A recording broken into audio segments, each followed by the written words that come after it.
आणि भंडाऱ्या डोंगराच्या बाजूनं ती निघालेली होती. महाराजाच्या मनात आलं की जगद्गुरु तुकोबारायचं आपण दर्शन घेऊन निघावं. पण 4-5 मावळे सोबत घेतले आणि भंडाऱ्या डोंगरावरती गेले. ऐकताय ना तुम्ही?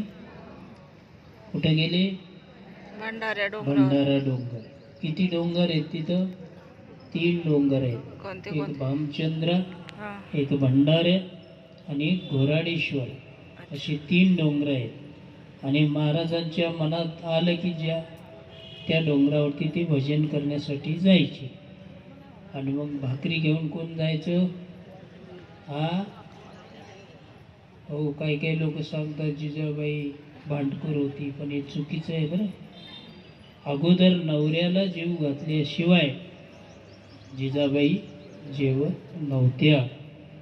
मग मला सांगा, आता तुम्ही भंडाऱ्या बघितला, घोराडेश्वर बघितला, भामचंद्र डोंगर बघितला, देहू गावापासून किती अंतर आहे सांगा बरं? लांब आहे, बरंचसं अंतर आहे बरं. महाराज भजनाला गेली, हे कशाहून कळा कोणत्या डोंगरावर गेली म्हणून? मग एक दिवस जिजाबाईने सांगितलं, महाराज तुम्ही भंडाऱ्या डोंगरावर जाता का भामचंद्रावर जाता सांगून जात जा, म्हणजे मला भाकरी घेऊन यायला सोपं पडेल, आहे की नाही? तुम्ही सांगवीत गेलात का पिंपरी चिंचवडला गेला का कुठं पुण्यात गेला, असं सांगितलं पाहिजे ना मालकाने.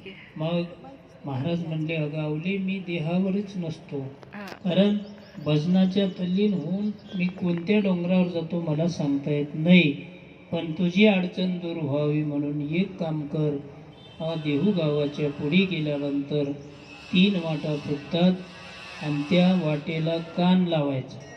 3 वाटेला ज्या वाटेमधून विठ्ठल विठ्ठल ध्वनी निघेल त्या वाटेनं मी गेलो. ऐकायला बरं वाटायला तुम्हाला? वाटेतून विठ्ठल विठ्ठल ध्वनी त्या कणातून निघतो. आणि आपण मनुष्य असून सुद्धा आपल्या मुखातून विठ्ठल विठ्ठल येईलच असं काही सांगता येत नाही. म्हणून मी सांगत होतो की महाराजांचा प्रसंग, छत्रपती शिवाजी महाराजांना वाटलं की आपण दर्शन करून जावं. आणि मग महाराज 4-5 मावळ्याला बरोबर घेतलं आणि वरती आले. आणि वरती आल्यानंतर महाराजांचं दर्शन घेतलं. नेमकी दुपारची वेळ होती.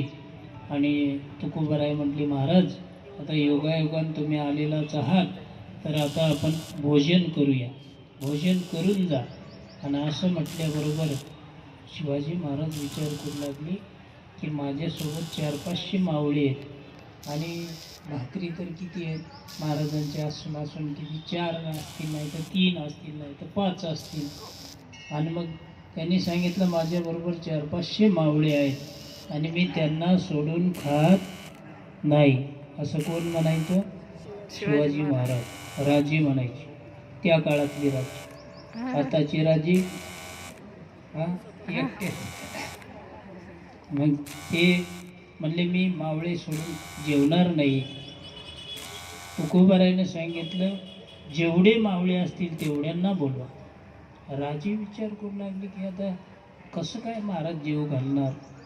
आणि महाराज त्या ठिकाणी 500 मावळे खालून वर बोलवले आणि सगळ्यांनी महाराजांनी सगळ्यांना त्या मावळ्यांना वाढलं बरं का स्वतः. आणि जेवढं वाढलं आणि 3 भाकरी अजून शिल्लकच होत्या बरं का. कारण राजांना किंचित थोडासा अहंकार झाला होता. पण तुकोबारायने त्या ठिकाणी नजरानं जो महाराजांनी पाठवला त्यावेळेसचा प्रसंग आहे. जगद्गुरु तुकोबारायने तो भंडाऱ्या डोंगरच सगळा कशाचा दाखवला? सोन्याचा करून दाखवला होता. एवढी महाराजांची शक्ती होती. कारण त्यांच्या पाठीशी कोण होतं? कोण होतं पाठीमागं? पांडू बाबा होता. पांडू बाबा हे मोठा खेळिया आहे बरं का. त्यांची भक्ती तशी होती. एकदा महाराज जिजाबाईनं सांगितलं की काऊ आज पित्र आहेत आणि तुम्ही काही भजनासाठी जाऊ नका. महाराजांनी विना घेतला. पडवीमध्ये भजन करत बसले, तल्लीन झाले भजनामध्ये आणि तशीच निघून गेले. आणि इकडं पांडुरंगाला काळजी पडली, अरे जिजाबाईच्या घरी, माझ्या तुकोबराईच्या घरी पित्र आहेत आणि घरी तर काहीच सामान वगैरे महाराजांनी आणून दिलेलं नाही. महाराज भजनाला निघून गेले आणि पांडुरंगानं तुकोबरायचं रूप घेऊन सगळं सामान वगैरे आणलं, पित्र घातले म्हणजे जीव घातले आणि 4 वाजता निघून गेले. आणि तुकोबरायच्या लक्षात आलं, अरे बुवा की आज तर आपल्या घरी पित्र होते ना, आपण इकडे भजनाला आलो. आणि मग महाराज घरी आले, म्हणले आवले मला जरा उशीर झाला, आता मी बाजारात जातो काहीतरी घेऊन. हो म्हणले महाराज, तुम्हीच सामान आणलं, तुम्हीच पितरांना जीव घातलं. आणि मग तुकोबरायच्या लक्षात आलं, माझा जगाचा मालक माझ्यासाठी या ठिकाणी किती कष्ट घेतले. असे कितीतरी प्रसंग तुम्हाला सांगता येतील. आपल्याला वेळ कमी आहे, सोंग जास्त आणि रात्र कमी आहे का नाही. तरी आज बरंचसं आपण वाचण्याचा प्रयत्न केलेला आहे.